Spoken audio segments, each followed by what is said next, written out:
Fantastic. So, how does technology determine how war is fought? Well, to answer this question, it might be helpful to first understand the terms that we're using. And we take quite a broad definition of both, where war can be between any two actors. They don't have to be state actors. And technology implies anything that's part of the fighting machine. So, if we look back into history in 15th century Europe, gunpowder had just come over from the East. And the Europeans decided to use this in cannons to eliminate forts and eliminate fortifications. Of course, the defendants understood this and adapted their fortifications to become wider and stronger and tougher.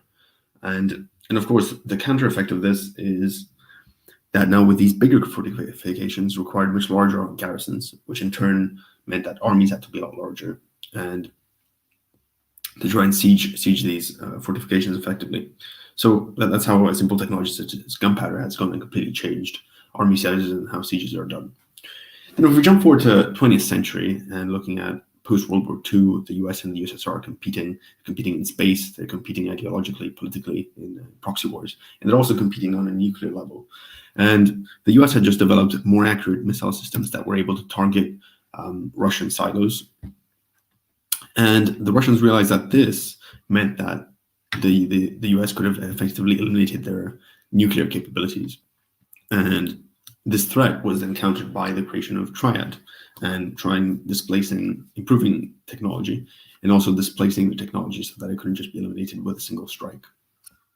And so that's how a marginal improvement in technology has actually gone and completely changed how weapons are used and placed. And on the battlefield, on a flatter level, improvements in technology, firepower, communication, and accuracy means that survivability increased by dilating the time and space of the battlefield. So on a very fundamental level, new technologies have actually changed how wars are fought. They're not fought in single battles with mass groupings, but rather spread out. And so far, we've only had a look at classical fights and battlefields where you have two large actors. But let's have a look at smaller actors competing against larger states. In modern conflicts, that comes in the shape of insurgencies and non-state actors trying to subvert, combating each other and combating also institutionalized governments. We look at the Taliban, the Viet Cong in Iraq, and they tend to operate in small independent cells. And with the advent of cyber and cyberspace, they've been able to use this as a source of revenue, to recruit, as a way of communicating and for intelligence purposes. But it hasn't just been insurgencies that have used cyberspace. It's also been larger nations. And you have these gray conflicts where, for example, a water treatment plant was cyber hacked in Israel. And then as a response, a port in Iran was hacked.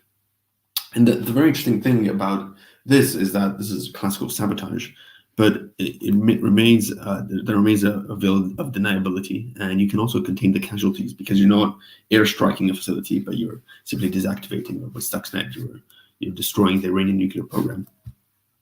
And these activities, whether they're subversion or sabotage or espionage, are actually very old and classical.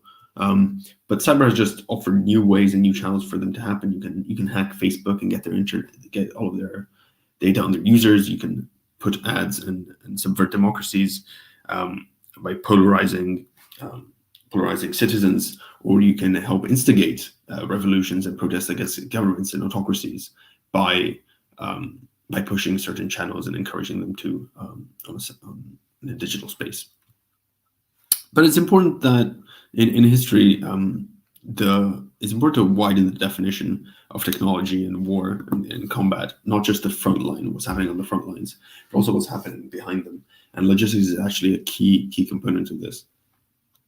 Other factors that might not necessarily be technology, but were impactful. For example, the Boer War, the British cavalry was not climatized, and so they weren't able to charge into the enemy at a gallop. And this meant that their advantages of cavalry were nullified. And then we have societal factors, and it's important to understand that societies and human nature come in, and if you have collusion in the decision-making spaces, then technology might be more advantageous economically and financially for all of the actors involved, for military, for defense contractors, but not necessarily purely militarily beneficial.